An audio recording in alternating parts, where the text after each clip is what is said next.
I have with me a guest today that I think is only the third person in the hundreds of interviews that I have done that I actually thought, you know what, I need to bring that guy back. Jason Rantz, welcome to the show. Thank you so much. It is an honor to be the third. So, Jason, for the last 3 years, we have seen just such a deterioration when it comes to crime and law enforcement policies and prosecution, not just in Seattle where you are, but really all around this nation. And you have been at the forefront of all of this, reporting on it, writing about it, providing commentary about all this. What was the impetus to actually sit down and write a book about what's killing America? The impetus was the same impetus behind why I talk about it so often, is that you really didn't get many media outlets outside of conservative outlets talking about what's been going on in these big American cities. They pretended for the longest time that there was no issue whatsoever. And even still to this day, you've got outlets and activists and politicians who want to pretend that there's nothing the matter with San Francisco or LA, New York, Seattle, Chicago, Atlanta, DC. The list goes on and on and on. And so I decided to write this book to not just highlight what was going on, but why what was happening was happening. If you tune into any local news channel, they'll tell you about the latest murder. They'll tell you about homelessness. They'll tell you about the cost of living. But they're all transactional stories, just the here's what happened, here's who it happened to, and here's what we think is going to happen next. But they don't tell you the why. They don't point to policy decisions that have been made over the course of, in some cases, the last decade, but really over the course of the last 3 years have been the hyper-focus of what I call the radical left. I don't view what I talk about as inherently political, but it becomes political. And I don't think Democrats have the same viewpoint as some of the progressives within their party. And I think it's important to separate those two out, because ultimately what's killing America is happening in large American cities. It's spreading. But if you don't get Democrats and moderates on board to explain to them why this is happening and why you can make a difference, how you can make a difference, then we're not going to actually see anything different happen. And that's a big issue for me, is I don't want to just complain about what's going on. I want to tell you why it's happening, because unless you know the why, you're not going to really know what to do next. That's such a great point, because you live in the Seattle area, and that's always been a left-leaning, politically speaking, a left-leaning area. But it was also one of the most beautiful and safest cities to visit. I used to love to go visit there. I was always excited when I got assigned to train there, because I always felt incredibly safe walking around Seattle, and you could see some counterculture and things like that, and everybody was kind of happy and friendly, and gosh, that has changed so much. What happened? What happened is you had a bunch of ideologues who decided to govern via that ideology. And this is true on the right as well, that when you're blinded by your ideology, you don't see the consequences of your decisions. And in Seattle in particular, over the course of the last several years, we saw the council get progressively more radical. And that has obviously been a problem, because they are creating policy through that lens. And after George Floyd, and this was a lot of what happened during COVID, at least to the point where we are now suffering some significant consequences, they were ruling through a social justice and critical race theory lens. And what we got were a series of policies, both on we'll talk about the sort of the social aspect of just living in Seattle, some of the social issues, but also some of the fiscal issues. We've seen them in the form of new taxes targeting businesses. And this was all because we had people who did not want to consider the impact it would have on the community. Instead, they would want the impact it would have on their progressive street cred. And so after BLM really took a foothold in this country, particularly around policing and the criminal justice system, you had politicians here and elsewhere trying to placate a mob that will never be placated, because their position was abolition, right? They told us that they wanted to dismantle systems that they deem to be of oppression. And they believe that the entire criminal justice system is oppressive. They believe that American education is oppressive. And so they sought to dismantle one policy after the other and then rebuild it in their image. And they were very successful in doing that in cities like Seattle and Portland and elsewhere. And we have suffered the consequences of that. How much did the pandemic help to accelerate these progressive policies? It was the key reason why we saw such deterioration so quickly. When COVID hit, particularly at the beginning when we didn't really know anything about it, you had politicians who were taking advantage. They were keeping you at home. They were keeping you from going into the city council to complain about things. They were justifying a lot of their policies, particularly around homelessness and around jailing people around COVID, that if you were to jail people, then COVID will spread, then everyone will die. And that's what we were told over and over and over again. And certainly I understand at the front end of COVID why people were taking those kinds of precautions. But obviously, we started to get way more information. And the information was very clear that it wasn't what people thought it was. And I think they thought it was that bad in good faith. But then they kept going in bad faith. And we had, up until recently, for example, here in Washington State, some jails not accepting people because of COVID.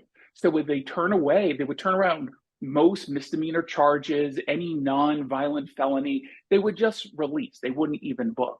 And up until just recently, they were still holding that policy, which of course the criminals took advantage of.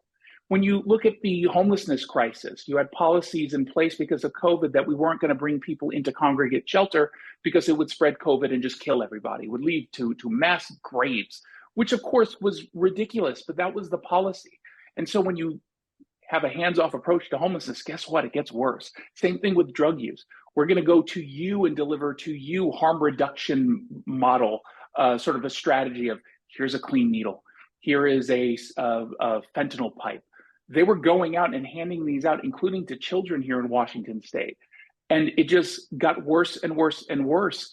There's momentum that picks up whenever activists get in charge of anything, and they inspire activists outside of the main city in which they are performing their activism, which is why we started to see, again, not just in Seattle, but around these major cities, people fled LA and San Francisco and New York and Chicago only to find those same policies that they were fleeing started to be implemented in their neighborhoods. So what made you sit down at the computer and say, I'm going to write a book about all this stuff that I'm seeing, all this stuff that I'm reporting on? Because that's a huge undertaking, especially for a guy who's already so incredibly busy. Yeah, I decided to do it because no one else was, right? At the end of the day, I thought that it was important to get this information out there, connect the dots that aren't necessarily getting connected, and doing it in a way that I can't necessarily do on the radio or TV. So when you're on TV, your hits are like 3 minutes, maybe at the most, you'll get lucky to get in 6, but you're not just focusing on one topic, and you can't really take a deep dive into those topics because it's not very good TV. And the same with the radio, whereas I do have a lot more freedom to dive deeper in.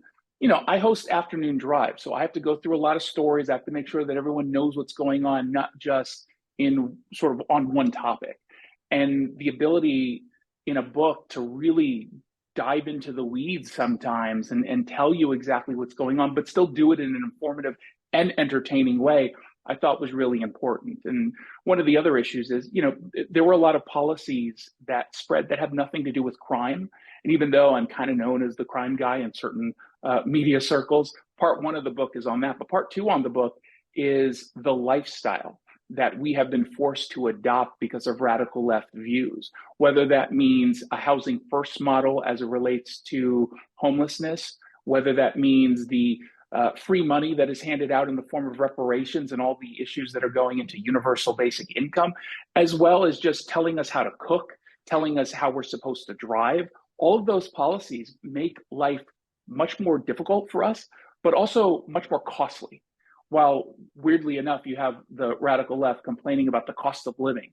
It's like, because you are implementing policies that are making it more expensive to live in your cities, which I get into in some good detail. Okay, so here's my question. Help me to understand. All these people around, in these blue cities who, and in our federal government as well, who want these far left, crazy, ridiculous policies, they also have to live here. So why would they want to ruin the place that they live? So it's two parts. Number one, I think some people don't see it as ruining their cities. I think they have those blinders on where they don't truly understand what's going on because they're so personally separated from it. They're living in big homes in expensive areas. They're not living with everybody else who has to suffer at their expense. And they come from, usually, not always, but they usually come from wealth and the kind of privilege that the left talks about all the time. And so they're not feeling it the same way. On the other hand, the folks who do recognize what's going on, I think certainly for the last 2.5 years, they thought it was worth the short-term pain for the long-term gain. They were playing the long run. So collateral damage between now and getting to that utopia that they see through that social justice lens, I think they think is worth it. So let's break it down. Start with homelessness. It's a horrible crisis right now. What are we going to do about it? Well, the thing you need to stop doing is the housing first policy, which unfortunately is still the main strategy that is used by Democrats, not just on the radical left, but Democrats in general have embraced this. And on paper, it could make sense. Housing first basically says, we're going to put you into housing first, no matter what is the reason behind your homelessness, be it drug addiction, mental health issues, a lack of an education, whatever it happens to be. We're going to get you into subsidized housing. And then we'll start the work to address the underlying causes of the homelessness. The problem is, housing first does not require you to, at any point, get treatment for that mental health issue or that drug addiction, to get better education, whatever that reason was behind homelessness. You don't actually have to address in most of these housing first communities. So I don't only spend some time going over specifically why housing first does not work and what does work, which is a carrot and stick approach, but I spend an entire chapter on Salt Lake City.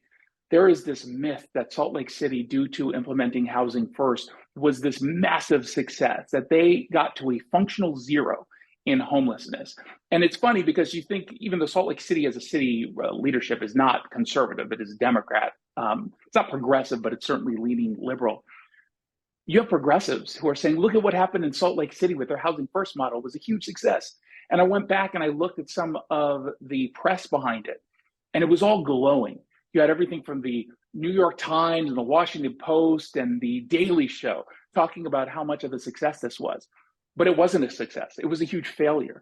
And so I spent a lot of time going in through some of the data and the experiences by people who actually lived in Salt Lake City at the time where they were supposedly getting a benefit from this housing first model, but they were like, no, this is way worse than it's ever been. And all you've done now is attract people into the area.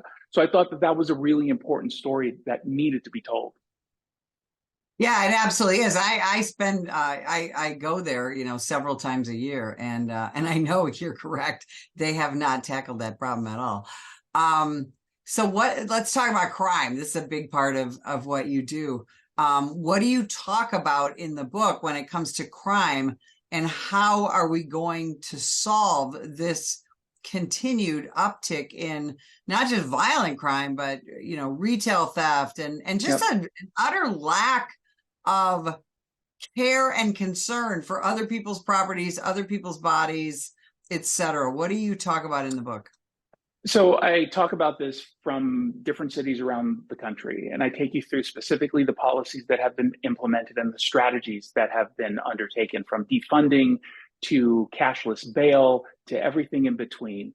I take you through the arguments that are proposed by the left. They basically argue that these are all systems that are indiscriminately targeting communities of color. And so I don't think that that's true. So I looked at the data and it's not true. And then I take you through the effects that we've seen, but I don't just do some of the stories that everyone has heard. I actually go in and I try to tell stories that I don't think most people have actually heard about, taking a deeper dive into what's been going on with George Gascon in LA County, what's been going on all around the country with these radical left DAs in Manhattan, Chicago, Atlanta, taking you through and explaining point by point, here's what they claim, here's what happened, Here's why, and here's what you can do about it. And again, it should not come as a shock that when you tell criminals that you're not going to punish them, they take advantage of that. And they certainly have been taking advantage over the course of the last several years. And a lot of that has been through the lens of critical race theory, where whenever you see a policy or a law that has a quote unquote disproportionate impact upon people of color, they're usually talking about Black and Latinos. They assume that that is a racist policy because of the disproportionality argument, which I find to be so incredibly lazy.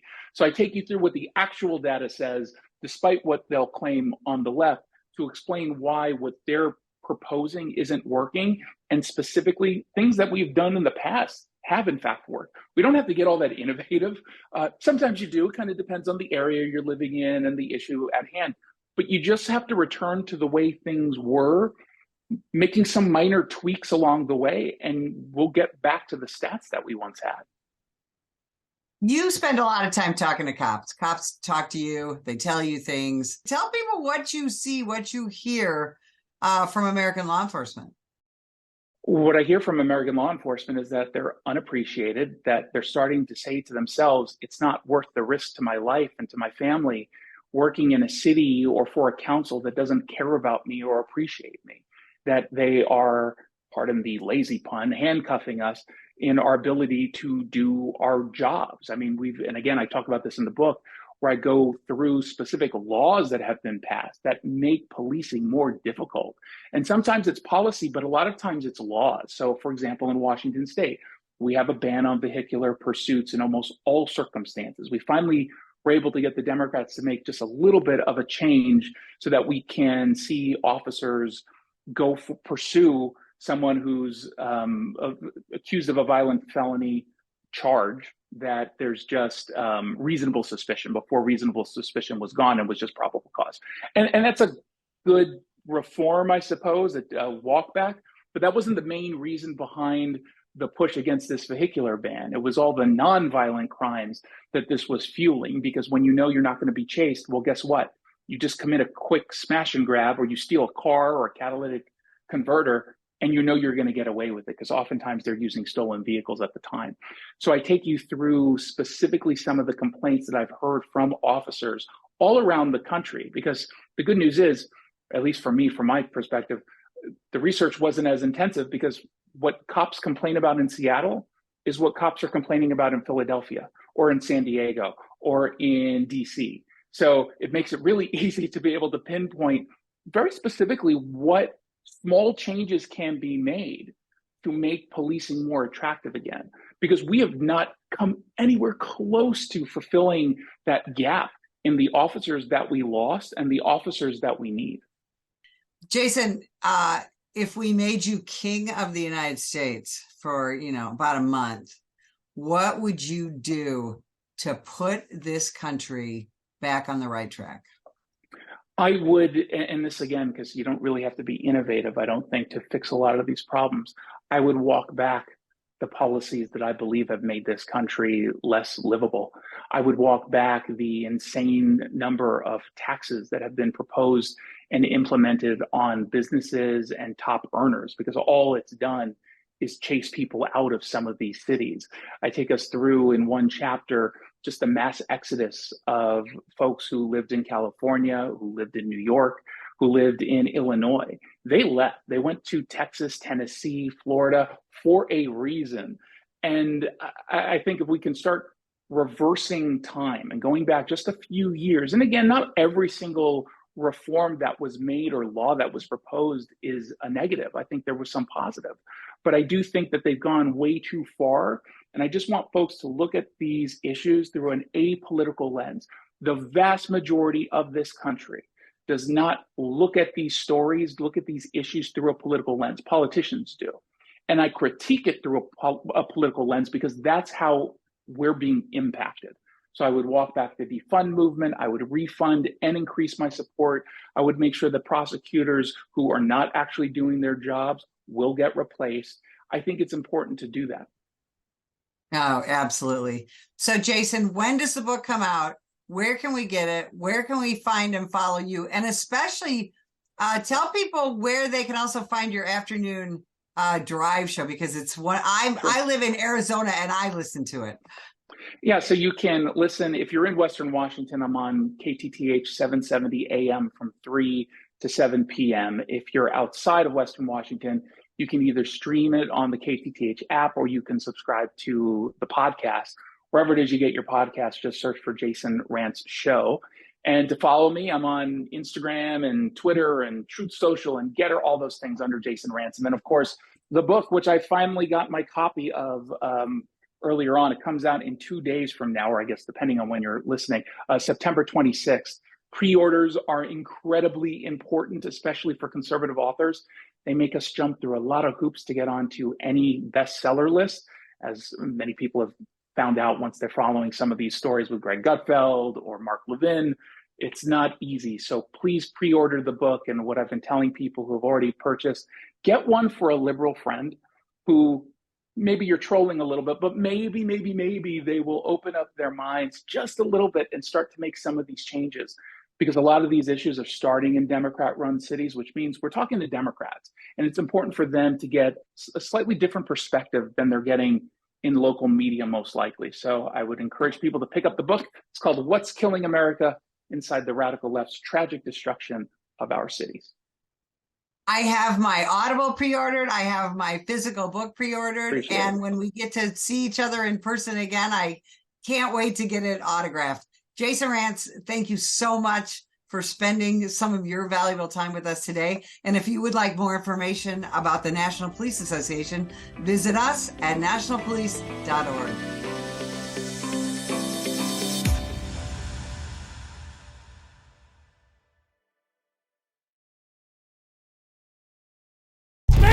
Put the gun down! Put the gun down! Last year, law enforcement officers were involved in hundreds of thousands of use of force incidents. A use of force incident is when an officer must use nonverbal tactics to gain control of a dangerous situation. Put the knife on the ground. In many cases, officers have no choice but to use force when a suspect doesn't comply with a lawful order. Use of force is always ugly. No one likes it, especially police officers. Together, we can help de-escalate these dangerous encounters. Help police officers by complying with their lawful orders. Don't attack, attempt to disarm, or flee from an officer. Use of force is an officer's last option. Most incidents can be avoided by not resisting arrest. If you feel you've been wrongfully detained by a police officer, then seek a legal solution after the encounter has been resolved. Let's keep everyone safe. Comply now and complain later.